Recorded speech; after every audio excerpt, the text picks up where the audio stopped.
Good morning, students. My name is Saurabh Kumar. Here we are to learn engineering mechanics. So, from continuing our topic from last lecture, lifting machine.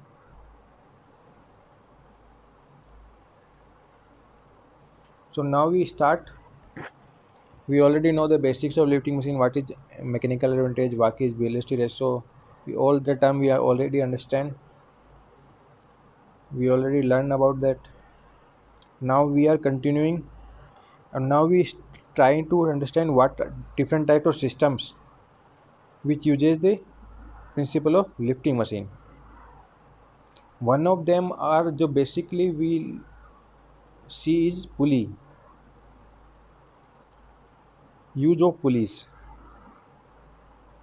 So in this there are three type of pulley systems are there.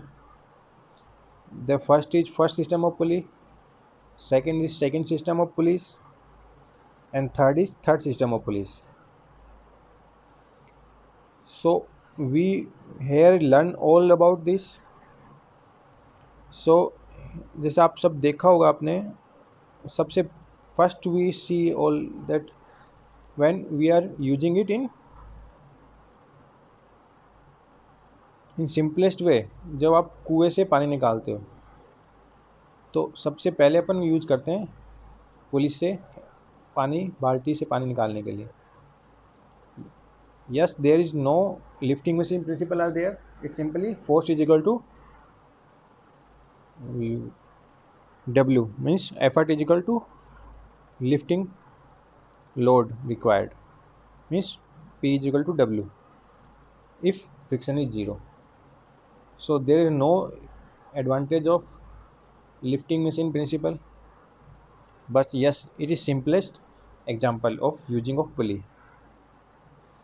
So now we are using the what is the principles we can use. What is the advantage of lifting machine? Advantage यही है कि अपन कम force में ज़्यादा load lift कर सकते हैं. बस कुएं में क्या होता है, अपन जितना फोर्स लगाते हैं उतना ही अपन लिफ्ट कर पाते हैं. बस वो थोड़ा सा ईजी होता है डायरेक्शन हेल्प करने के लिए ना, वो जो अपन सिंपल देखते हैं. बट यहाँ पे क्या होगा, अपन कम फोर्स में ज़्यादा लोड लिफ्ट कर पाएंगे. तो अपन प्रिंसिपल क्या यूज करेंगे, लिफ्टिंग मशीन का. तो चलो अपन सीखते हैं इसे कैसे करते हैं. So first is first system of police. जैसे तुम देख पा रहे हो इसमें, you can see easily there are three movable pulleys and one fixed pulleys are there in this example. Means ये कोई जरूरी नहीं कि यही एक सिस्टम है कि हमेशा यही होगा. बस ये एक प्रिंसिपल है फर्स्ट सिस्टम ऑफ पुली का यूज करने का. तो इसमें three movable pulleys are there and one fixed pulleys are there. So in this system we are talking about ideal system. तो आइडियल सिस्टम में क्या होता है, there is no friction involve, means friction is zero.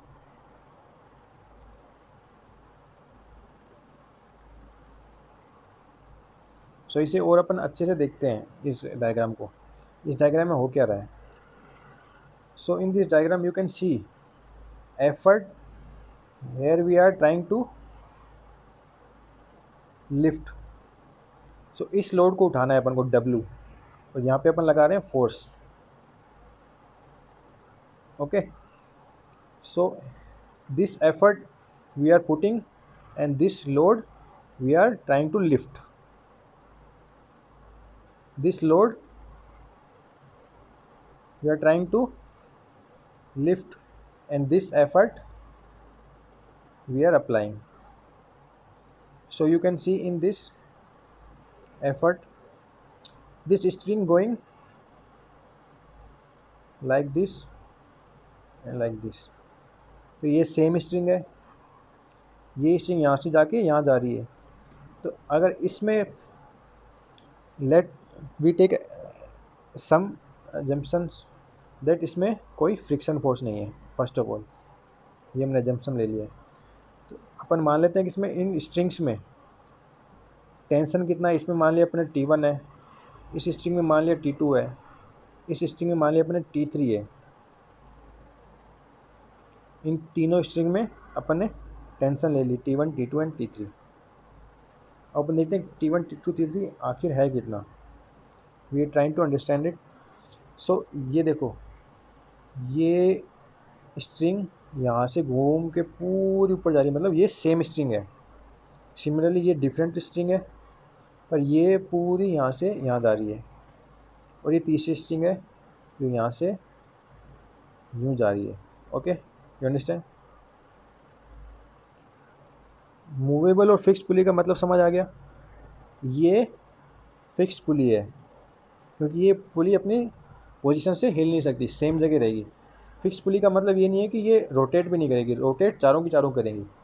Rotate नहीं करेगी तो अपन कैसे उसको लिफ्ट करेंगे, है ना। तो मतलब रोटेट तो ये चारों करेंगी, बट ये अपनी जगह से फिक्स है। मतलब अगर ये इस पॉइंट पर है तो अगर आप पूरा लोड, आप यहाँ पे मान लो आपका लोड था स्टार्टिंग में, इस पोजीशन पे था, और ये लोड उठा के आपने इस पोजीशन पे लिया है, तो भी जो पोजीशन इसकी है, इस पुली की, वो सेम रहेगी। And all other 3 are move.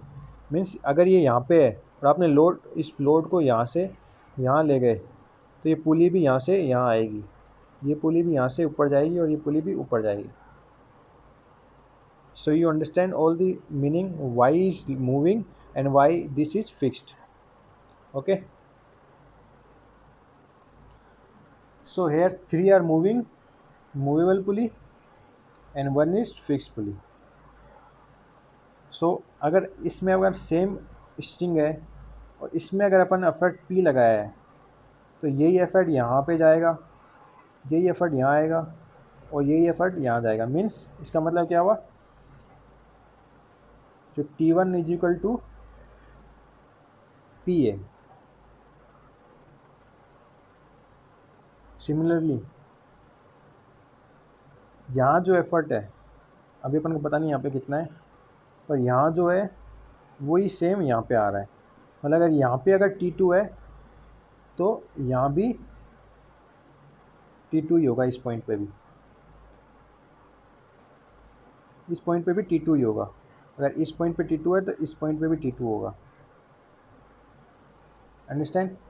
Similarly अगर इस पॉइंट पे T3 है तो ये सेम स्ट्रिंग है जो ऊपर जा रही है, तो इस पॉइंट पे भी T3 होगा। ओके, सो अपन डिफरेंट पुलिस में डिफरेंट स्ट्रिंग में के डिफरेंट अपन ने देख लिया कितना टेंशन है। अपन को पता है T1 is equal to P है, जैसे अपन ने देखा था यहाँ P है तो यहाँ भी P होगा, तो T1 is equal to P है।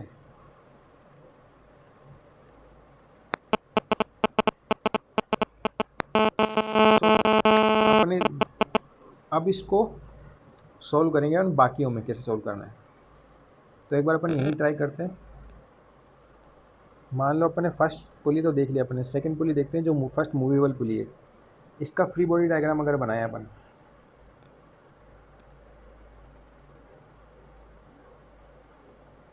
यहाँ फोर्स T1, यहाँ भी फोर्स T1 और यहाँ पे T2। ओके, तो इसका मतलब क्या हुआ, T2 इज इक्वल टू, अगर आप इसका फ्री बॉडी डायग्राम बनाओ तो 2T1, ये आ गया। यहाँ से ये T1 है, ये भी T1 है, तो T2 is equal to 2T1। Okay,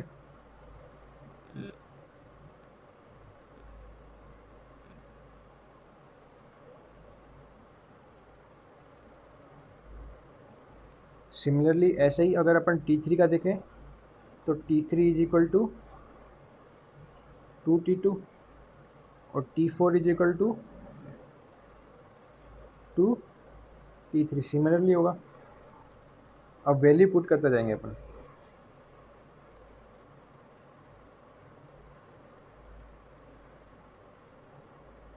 upon value put करते जाएंगे। फर्स्ट अपन इक्वेशन अपन निकाल ली थी T2 is equal to 2T1, sorry, so first अपन ने निकाल लिया T2 is equal to 2T1। अब T1 की वैल्यू अपन को पता है P है, तो T2 is equal to 2P। Similar T3 is equal to 2T2, और T2 की वैल्यू क्या है अपने पास 2P, तो 2P इंटू 2T तो इज इक्वल टू हो गया 4P। ओके, और 4P को अपन 2 की पावर 2P भी लिख सकते हैं। Similarly W is equal to 2T3, T3 की वैल्यू रखेंगे 4P, तो 4 into 2 is equal to 8P, और 8P को अपन 2 की पावर 3P भी लिख सकते हैं, है ना। सो ये तो अपन हो गया W is equal to value आ गई अपने पास 2 की power 3P for this figure, इस पुली सिस्टम के लिए।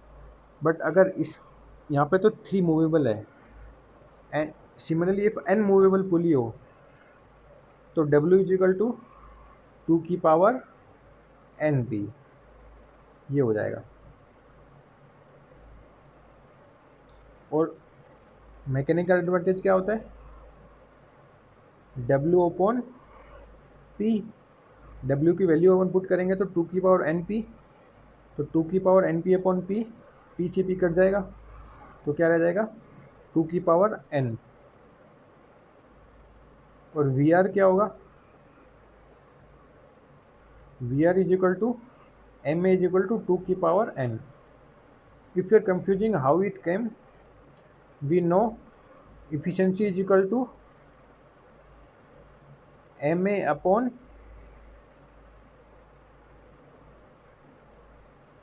VR, and for ideal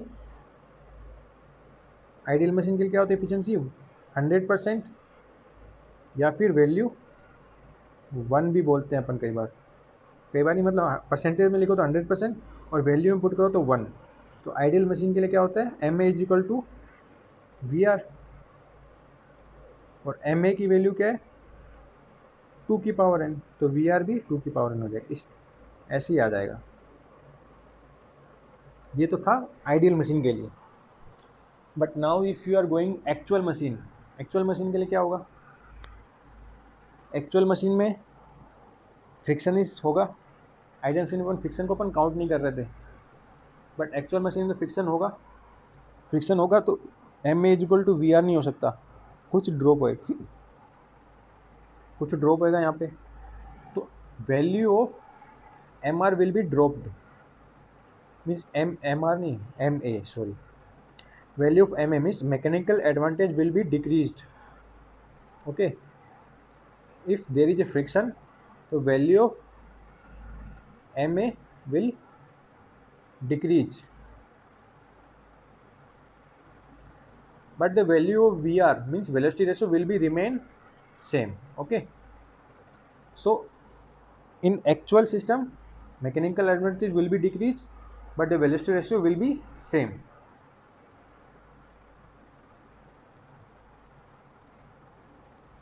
So this is the first system of pulley.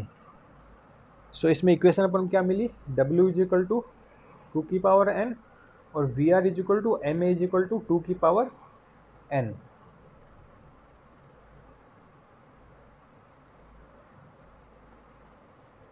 So I hope you understand.